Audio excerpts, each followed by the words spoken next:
Hi there, Neil here, the Twisted Light Worker, with video number 4 of the series, Putting on the Armor of God. What does it mean? How can we look at it in a much deeper way? Why do I call myself the Twisted Light Worker? Well, there's actually a couple reasons. I like to have fun. I like to enjoy my life. I like to use the artistic side of me, as you can tell by the silly way that I open all of my videos. But also, right from 1980, I've delved into some very deep studies. Studied ancient metaphysics all the way through my whole life, right from 1980 on. And at that time, I started studying Toltec as well. I've attended numerous churches, too many to name, and even as a child, my grandmother, bless her soul, was always making sure that me and my sisters attended Sunday Bible school, vacation Bible school. We had 2 weeks vacation and we went to VBS every year, thanks to Grandma. And I twist all of those together. Toltec, metaphysics, quantum physics, numerous other awakening courses and meditation courses that I've taken, and the Bible, and spirituality as Christianity. Twist it all together. So the handle Twisted Lightworker fits in a huge way. And this in video number 4, Putting on the Armor of God. It's so much more than what most people think it is. It's not just a quiet prayer. Believe me, it's far, far deeper than that. It's far deeper than that. We have to learn how to care less without being careless. What I mean by that is you don't take things personally. You see life as more playful and more of a game. It's more of a challenge than it is anything that's very difficult to live with. It's fun. Life is fun. So putting on the armor of God, you have to be willing to be a little bit silly and see the world in a different way. See the world with a little bit of humor. So there's 2 ways to look at life. You can wallow around in self-pity like a wimp. Oh, nobody cares. Can't get anybody to do anything. Or you can go, nobody gives a shit. I'm going to do my best to be the best me I can be. It's all perspective. And perspective shifts our frequency and vibration. Remember, in metaphysics, is like quantum physics. Everything is vibration. Energy, frequency, and vibration is what Tesla said. Think of the universe as energy, frequency, and vibration. And he was right. So we have to shift our perspective a little bit. And we look at freedom. We look at what freedom really means. This photo I came across, not sure who the photographer was, but it was a remarkable statement. It's going to get a few people's panties in the knot, and with a naked lady in there. And quite frankly, that makes me laugh. It makes me have even more fun with life. Because there's a fine line of difference between hugging trees and shaking trees, because both of them can be done with compassion. But what is the photographer's statement? What is the statement that he's making with this amazing picture? Beautiful woman walking away naked. I would say that she's got nothing to hide. She's free. Putting on the armor of God, you seek freedom. That's the most important thing to seek for. Freedom. Freedom to be yourself. Freedom to be yourself. That doesn't mean to say you throw the Bible out. Doesn't mean to say you throw the message of Jesus out, because Jesus really come with only 2 commandments. Moses laid 10 of them on. Jesus made it simple.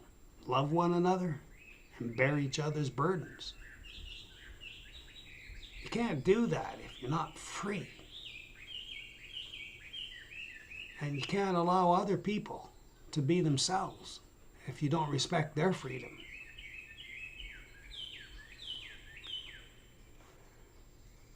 So this image is powerful. Interpretation is everything. The media today has a way too much influence on what we think about. It doesn't control what we think, but it does control what we think about. I'll give you a perfect example. Let's go back to when 9/11 happened. Right away, Bush went off to war into Iraq. And there's a lot of people figured it out, that something's wrong here. And they were against Bush, and he was taking a lot of heat. So what did the media do? They shifted the minds of the people in a different direction. For those of us who were at the age we can easily remember that time, what happened? When Bush started getting a lot of flack, the media controlled what we thought about with 2 stories. Do you remember? Michael Jackson held a baby over the balcony. Martha Stewart did some insider trading and did some house arrest. And the population bit the bullet. They all stopped talking about the war, which was the only thing that really was the big news on the planet. They stopped talking about it. The story about the war went to page 4 with tiny little stories. No ability to think, observe, and have critical thinking skills is the majority of the people. We've been programmed, MK Ultra programmed. And when you're putting on the armor of God, you throw off the MK Ultra programming and you start to stand in your power. That is putting on the armor of God. You're willing to see things as they really are. So to make any changes, we have to make some commitments. We make some commitments with ourselves. We assume a virtue and make it our own. We find the good things that we like in other people, and we do our best to adapt those characteristics and take them on ourselves. So there's really 3 levels to commitment. First is level 1. Everybody does that. We verbalize it. We make the commitment. That's where most people fall short. They don't go any further. Level 2. You have to put action behind your commitment. You have to stand in your power. You have to put on the armor of God and actually stand in your power and do something. And the 3rd level of commitment, and that's when you are so committed to your commitment, you should be committed. You should be committed. And it's funny how, it's really funny how people don't take that seriously. They babble here and there about what they're going to do, and they never do nothing. They get caught up in the drama of the world because we've been MK Ultra programmed to be caught up in the drama. Always looking for somebody else to make things better. And we don't look at ourselves as being part of the solution. But when you put on the armor of God, you become part of the solution.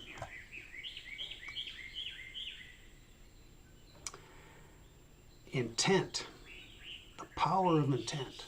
willpower. Intent even goes beyond willpower. Willpower, we force ourselves, but intent, we do it on the energetic level. Yeah, on the energetic level. When you do things on the energetic level, the energy continues to work, and that is intent. So intent is not a thought or an object or a wish.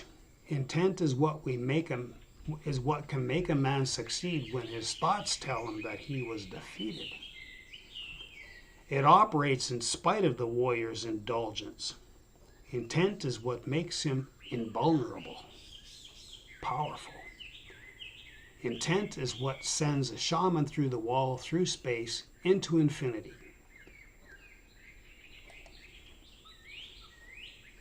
For God hath not given a spirit of fear, but of power.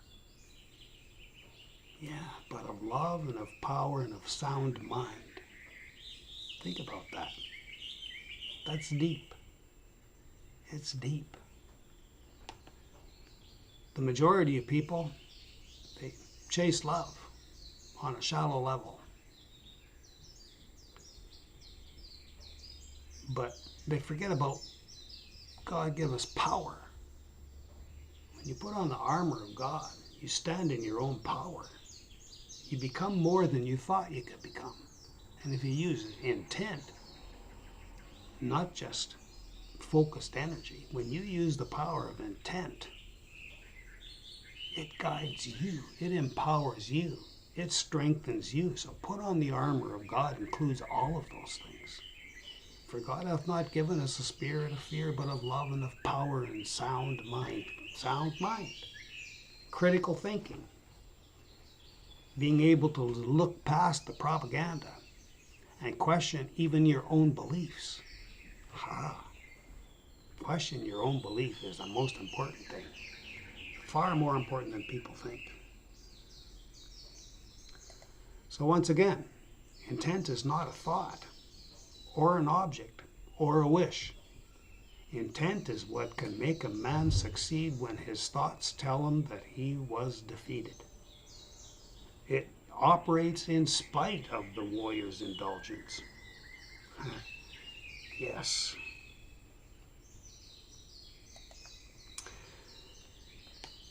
Thoughts are things, you see. As Tesla said, when you think of the universe, think of energy, frequency, and vibration. Everything is in a state of motion. Everything is in vibration. Just like I said in a previous video.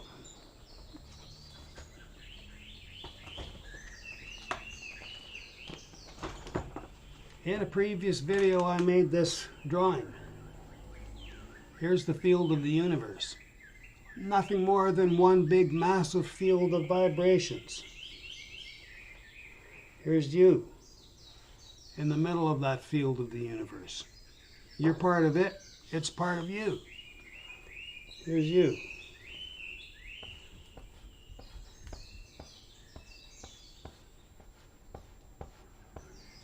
Every single one of those lines is a potential trajectory of where you can take your life.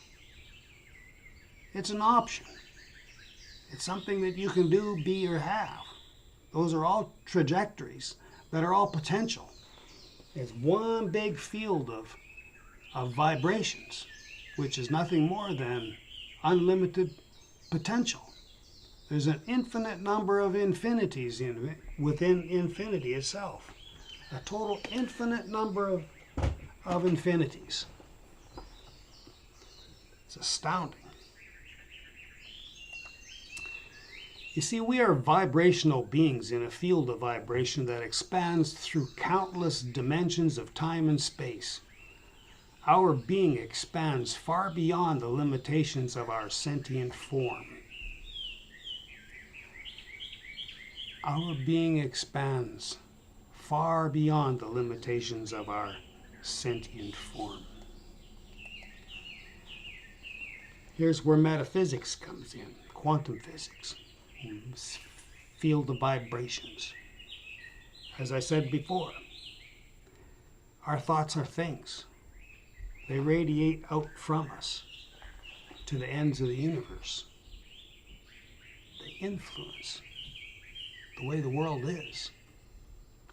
And when we put on the armor of God, we're acting with love, power, and sound mind. And our influence on the changes are profound. They're totally profound.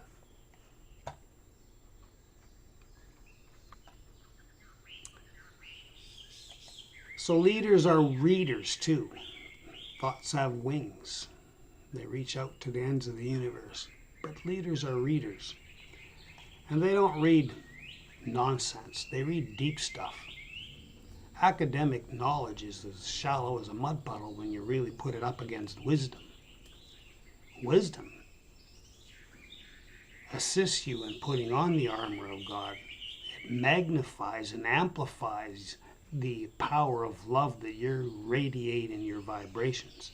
It amplifies, yes, it amplifies your power of influence.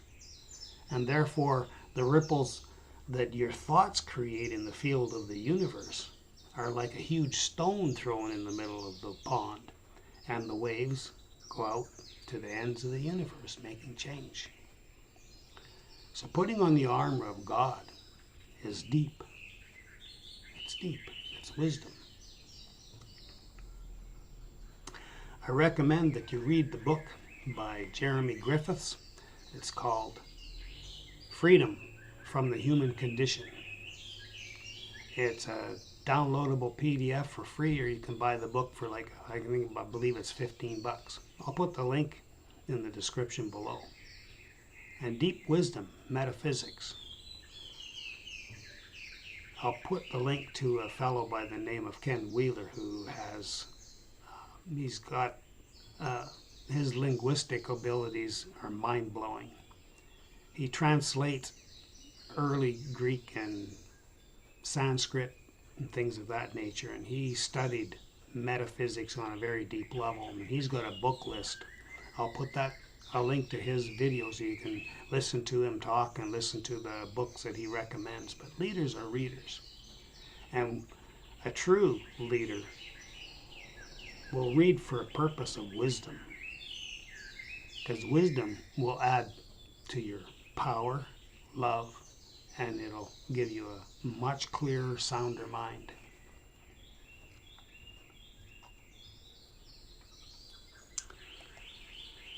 We are vibrational beings in that field of the universe. And it expands beyond countless dimensions of time and space. Our being does expand way beyond the reaches of this world and this 3D world. Because we have to remember, who were you before you came to this world? Who are you now? And who will you be when you leave this world? Laughing. Laughing. Having fun. Making changes. Creating upon creation. All with the power of God. Our being extends far beyond this sentient form, this mass of flesh and bones.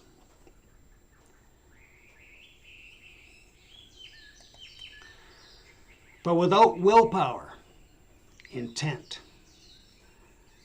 without willpower, warm sentiments are useless. They are just mushy, fluffy love statements floating in shallow mud puddles, puddles that are filled with meaningless wishes and nothing more. It takes discipline to transmute the vulnerabilities in oneself. The power of will, focused in deliberate strategies to break oneself free of the chains of emotional or physical baggage. That's intent. Warriors focus on developing personal power, and they leave fluffy sentiments to the undisciplined, wishful thinkers. The power of will or intent makes waves of far-reaching compassion. That is the way of the masters. That is putting on the armor of God. That is putting on the armor of God. John 14, 10 through 12. I bring that up in a lot of videos. Look it up. Ponder the deeper meaning. Ponder the wisdom within those few words that are in those lines, those verses. Ponder the deeper meaning. And look in the mirror. And ask yourself, who? Who? Study John 14, 10 through 12. You'll know why I told you to ask yourself who. That's enough for video number 4. I want to thank you for taking time to watch it. And a big shout hello and a thank you to the many people who have appreciated my videos and bought me a coffee. The Buy Me a Coffee link is in the description below. I'll also put the links to the previous videos in this series, and like I said, I'll put the link to Jeremy Griffith's book and to Ken Wheeler's video on books that he recommends on metaphysics. So until next video, I wish you peace. I wish you peace profound. Yeah, I wish you peace profound.